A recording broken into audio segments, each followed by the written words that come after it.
Welcome to the Federal Retirement Show, serving those who serve us.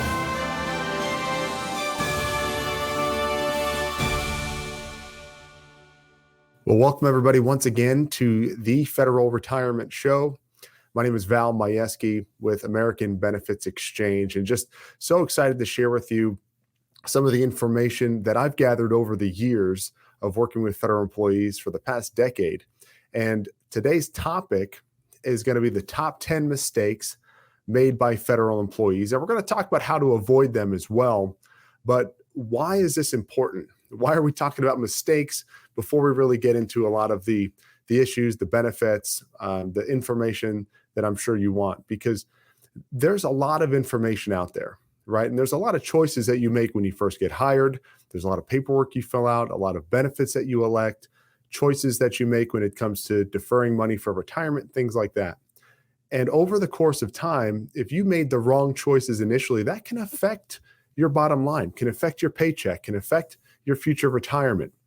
So what we've come up with, and this is just in our opinion, in our experience, working with federal employees, is what we call the top 10 mistakes federal employees make.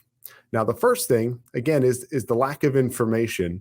So we like to say what you don't know can cost you. And what does that mean? Again, this information that you didn't get when you first got hired, this information that wasn't properly given to you, can cost you either in your retirement, not putting enough money aside, or maybe you've selected benefits where the cost goes up over time and the money is coming out of your paycheck and you didn't realize it. It can cost you in a number of different ways. So the earlier that you can have this information, the earlier you can prepare yourself properly, then now you can make the best decisions for you, your family, your working career.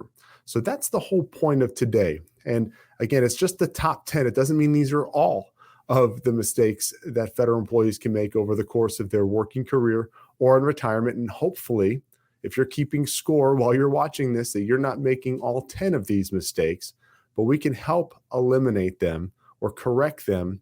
That way you're set up properly. And that's the whole goal, again, of this show and the information that we're going to share.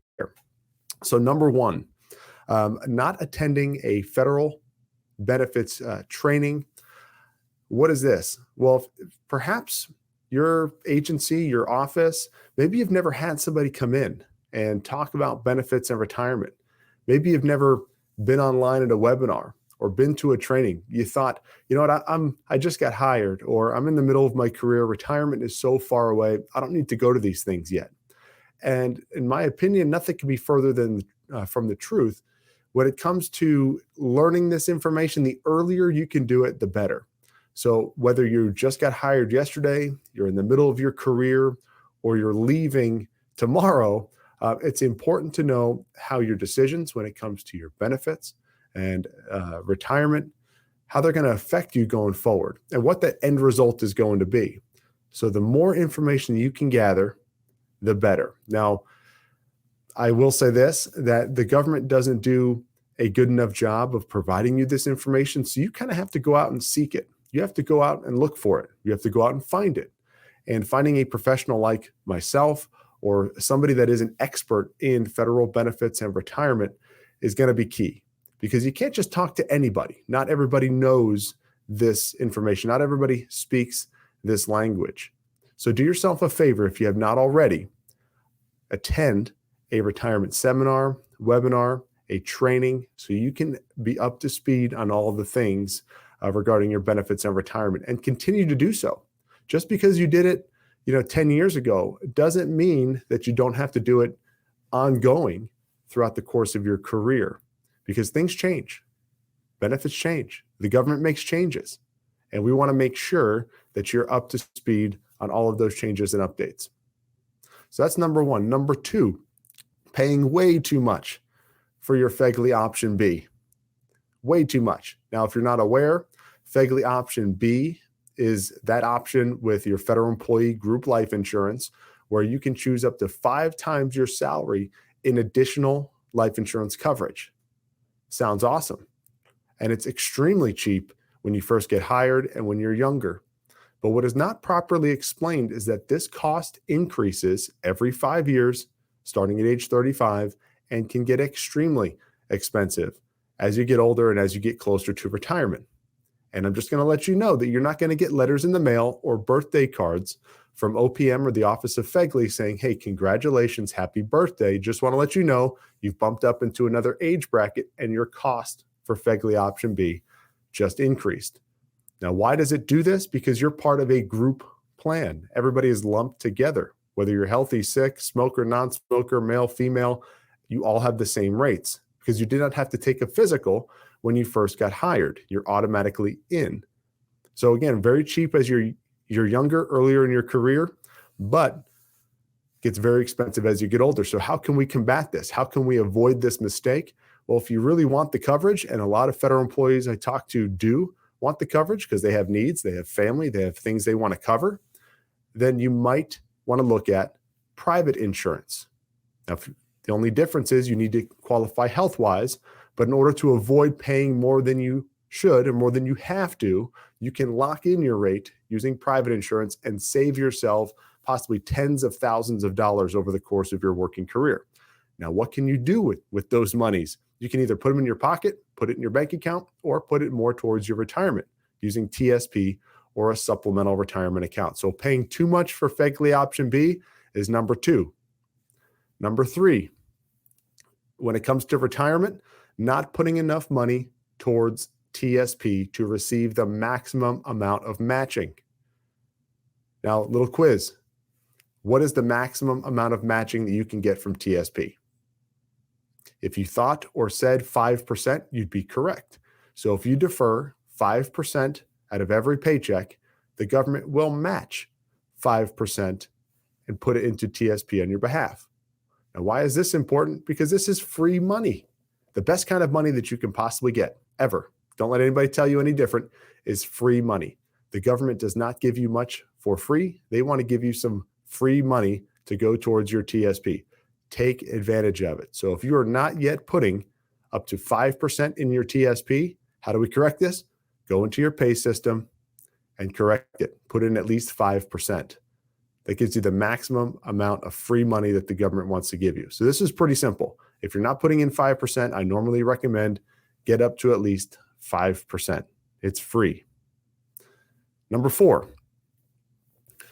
not understanding all of the TSP distribution options. So saving money for TSP is great, right? TSP is a great account for accumulation. Not so awesome when it comes to distribution options in retirement. So when you separate from service and you're no longer at TSP or working for the government, you will have options with what to do with your TSP money. There are actually different distribution options you can utilize while you're working. We can get into that in later episodes. But while you're retired, there are several different distribution options. And really, they're not all great. I hate to tell you that. Now, we'll get into TSP in further detail. Look forward to future episodes talking about TSP specifically, because that is my favorite topic to talk about. But you need to really understand all the options and how each one is different, how each one, how you make those elections, what the consequences are, if those elections are permanent, if they're locked in, if it's irrevocable. And I wouldn't want you to make an irrevocable mistake when it comes to your TSP. Again, you've done a good enough job saving money for retirement, putting this money aside. You want it to work for you the best way possible in retirement. And you want to make sure that you're set up properly going forward in retirement. So you don't want to choose something that is going to drastically affect you in a negative way when you've built up this whole thing your entire career and it's supposed to be doing something good for you. So make sure you understand all those distribution options, their effects, both positive and negative, and what's best for your situation. Number 5, now this goes now to the younger folks or people that are still working and maybe have some time left until they retire, but neglecting to save or plan well enough for retirement. This goes along with educating yourself, but really the big word in there is saving for retirement. Now, how do you know if you're not saving enough for retirement or if you are saving enough? We need to get a retirement estimate. You need to take a look into the future, Okay, we don't have a crystal ball to know exact numbers, but we can take a look into the future to see how you're doing. And you can see if you're trending in the right direction. Now, if you're not saving enough for retirement, if you have years left, you have any amount of time. If it's 2 years left or 20 years left, it's never too late to start saving more for retirement, because your future self is not going to hate you for putting too much money away. So make sure you're properly saving enough for retirement, putting it in the appropriate place, whether that's TSP or a supplemental retirement account. And that way, when you retire, you're going to have the money that you anticipate. You don't want to get to retirement and be like, ooh, I don't have enough. I can't retire on this. You have two choices at that point. You can keep working, or you have to drastically change your lifestyle. So make sure, number one, you understand where you currently are when it comes to retirement savings.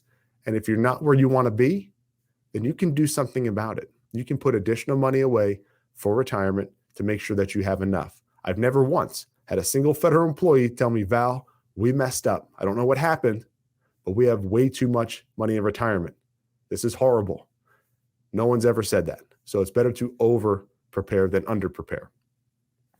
Number 6. Now, this is for those that have served in the military and did not retire from the military, but those that have military time and forego the opportunity to purchase that time back. Most of the time, 99.9% of the time, it is beneficial for a federal employee to purchase back their military time and use that towards their civilian service. So if you have not done so, I recommend doing so as soon as possible, or looking into starting the process as soon as possible. Why is that? Because not only will you get credit for your service time, which is going to add to your retirement calculation, add to the amount of service time you currently have, which you can probably get to retirement quicker with those years, however many you have served in the armed forces. But 2, the sooner you do it, the less interest you're going to pay on the deposit that you need to put in order to purchase back that time, because it needs to be bought back. So we have a detailed explanation of that process. It is a little bit of a process to purchase back military time, but talk to us. Let us walk you through that process so you understand what steps you need to take in order to, number 1, get to the part where you know what that deposit amount is, and 2, you can decide how you want to pay for it, whether it's in a lump sum or you want to pay by payroll deduction over time. But again, if you served in the armed forces, number 1, thank you for your service. Highly appreciated. I didn't sign up. I didn't serve. So really, thank you for your sacrifice. Thank you for your service. But number 2, purchase back that time. It's going to add to your retirement years. It's going to add to your retirement calculation. You can probably retire sooner. It's only going to benefit you more. And the sooner you do that, the less interest you're going to pay on that deposit. Number 7, big mistake here, because this is one of those irrevocable mistakes, making the wrong survivor benefit election in retirement. Now, if you're not familiar, what is the survivor benefit? This is where you choose how much of your pension you would want your spouse to continue should you pass away first as the retiree. Now, if you're a FERS employee, there's really only 2 options. You can leave 25% to your spouse or 50% to your spouse. This does not come without a cost. So the 25% option comes with a 5% cost, and the 50% option will cost you 10% of your retirement check. Now, it's important to choose the right one because this is a permanent choice. Essentially, it's irrevocable, right? You can't go down the road 5 years later and be like, you know what, we can really get back that 5% or 10%. We don't really need this anymore. Let's get rid of this. You can't do it. It's locked in. And the opposite is true. If you didn't elect it, you can't say, well, I really want it now. Let's add it. So you have to choose this at retirement. This is done through your retirement paperwork. And essentially, I say essentially because there are some caveats here where you can make a change within a certain period of time. But for the most part, this is an irrevocable choice. It is set in stone. Now, in my opinion, the survivor benefit is a bad piece of life insurance. When you pass away as the retiree, your spouse will receive a death benefit, right? You die, they get a benefit. Except with real life insurance, that death benefit is a lump sum and is tax-free. But with this, it is not a lump sum. It's a monthly payment, and it is taxable. Now, the reason why this looks attractive to federal employees in retirement and why people will still take it is because they attach your federal employee health benefits to it. So this is very important to note, and not something that everybody understands, is that if you're the federal employee and your spouse is 100% dependent on your health insurance, then you need to elect at least a minimal survivor benefit. Otherwise, if you're the federal employee and you retire and you do not select the survivor benefit and you die first, then your health insurance dies with you. So I think it's a bad piece of life insurance, but they attach the health benefits to it, which is why a lot of people will at least elect a minimal benefit so their spouse can keep the health benefits in retirement. So figure out which one is right for you and which one you select moving forward, because it does cost you and is a permanent reduction of your pension. Now, along with planning for retirement, we lead to number 8, which is failure to have a proper estate plan set up. Now, this is not something that comes with your federal benefits and retirement information. This is extra. But if you have assets, if you have something to protect, if you have a will or you have a desire to leave your family something, having a proper estate plan is essential for retirement. Now, this can be done in a number of different ways, and everybody's situation is different. But perhaps you have life insurances, investments, assets, a home or multiple homes, a car, multiple cars, other valuables, other assets, other things that you want to pass on, and you want to make sure everything is secure, everything is set up properly. Okay, do not just leave it to your heirs, your loved ones, that your beneficiaries to figure all this out. Having a proper estate plan and kind of succession plan is huge, and it can be buttoned up very easily. Everything can be protected and set up exactly how you want it. Now, I know, look, we're talking about retirement, and I want you to live extremely long in retirement. So if you retire and you live 20, 30, 40 years in retirement, awesome. But this is ultimately what happens when you pass. How does everything get handled after that? I'd rather not have it be a burden to my family members, my loved ones that I leave behind to figure all this out, or just have it written on a piece of paper in chicken scratch telling them what to do. I'd rather have it all laid out, all properly organized in an essential and proper estate plan. And that way there's no questions. They're already grieving with you passing, with you going. This is setting everything up so it's easy for them to take care of when that time arises. So having a proper estate plan is number 8. Leads us to number 9. Now, we talked about survivor benefits, and we also talked about your option B, right? If you have option B, you can get up to 5 times your salary in additional life insurance for yourself. Do you know how much insurance you can get on your spouse and kids? Well, that comes with option C, and option C only allows a maximum of $25,000 on a spouse and $12,500 for each child. So there's a little bit of an imbalance there, right? 5 times your salary for you, $25,000 for a spouse, $12,500 for each child. It's a little bit skewed. So number 9 is neglecting to properly cover or insure your spouse or kids. Now, your spouse may have additional insurance through their work. Perhaps you've already gotten coverage on your kids, but there's still room to make sure that they're properly covered. And I want to make sure everybody in the family is set up properly. We can talk about what do you do for your kids? I can share with you what I've done for mine. What do you do for your spouse? Do they have to have the same amount of coverage you have? Not necessarily, but perhaps you want the same or maybe even more for your spouse. I know if something happened in my family, I don't want to think of anything happening to my spouse or kids, but I know $25,000 or $12,500 are not going to put a dent into what might be needed after that. I know grief and other things. There's a lot that we don't want to think about, and certainly don't want to have any burdens left financially. If something happened to us, we want to know that we're covered. But obviously, if something happened to our spouse or children, we want to make sure that they're covered as well. And with the kids, so I don't want to think ever about anything happening to my kids, but I have coverage on them, and it kind of serves a dual purpose, right? It not only covers them from life insurance or with life insurance coverage, but it's also like a savings vehicle. So down the road, they graduate college or they're leaving the house, I can say, hey, this is something that mom and dad set up for you.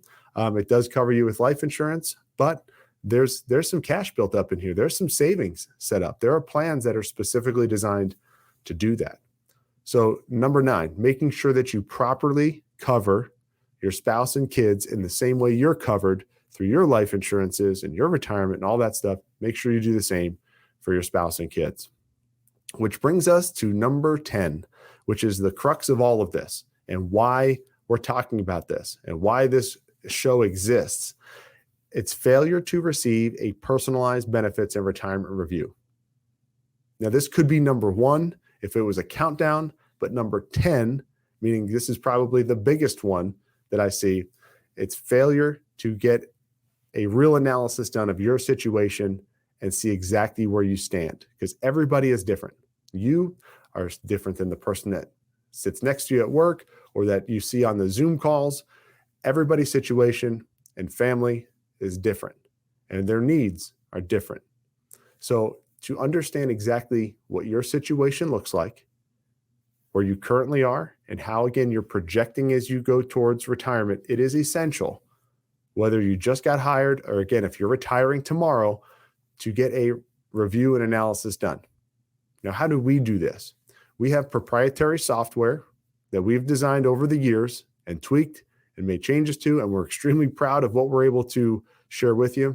But we can look at your situation currently, take a look at your pay stub, your Social Security statements, your TSP statements, any other retirement savings accounts that you have, any other life insurances, put it all together, share with you exactly where you currently stand, and then we do some projections and look into the future as to what your retirement is going to look like based upon your anticipated retirement date. And that date can be a sliding scale. We can change the date. We can have you retire longer, have you retire sooner, find out what your earliest retirement date is, and really run the different numbers so you have options and see how waiting maybe a couple more years or waiting until you're 65 versus retiring at 60, what those numbers would look like so you can be educated to see if, number 1, you're on the right track, and 2, if you can retire when you want to retire. And if you are not where you want to be, you can make changes to your current situation so that you can be where you desire at that time of retirement. So this doesn't cost you anything. It's complimentary. It's something you can sign up for at our website. You can reach out to us directly at thinkabx.com. Go to the free benefits review tab on our website and fill out the information, and we'll make sure to reach out to you and perform the review. Again, you get a couple different reports. It's something that's really just going to be a comprehensive analysis and make suggestions along the way. You can ask questions. I want to make sure that you understand everything when it comes to benefits and retirement. So yes, on our website, you can go to the I Need Help or Get a Free Quote tab on our website. You can see this at the top and fill out the information and talk to one of our experts, if not myself personally, and we'll make sure to review your situation, create a couple different, like I said, reports, go over those so you know exactly where you stand. So that's it. Those were the top 10 mistakes. Certainly not all the mistakes that we see federal employees make, but definitely the top 10 when it comes to benefits and retirement and making sure you properly understand everything. Well, I appreciate you tuning in. If you need any additional assistance, again, reach out to us. You can go to our website. You can ask for help. But again, my name is Val Majewski with American Benefits Exchange. This is the Federal Retirement Show, and look forward to seeing you on a future episode.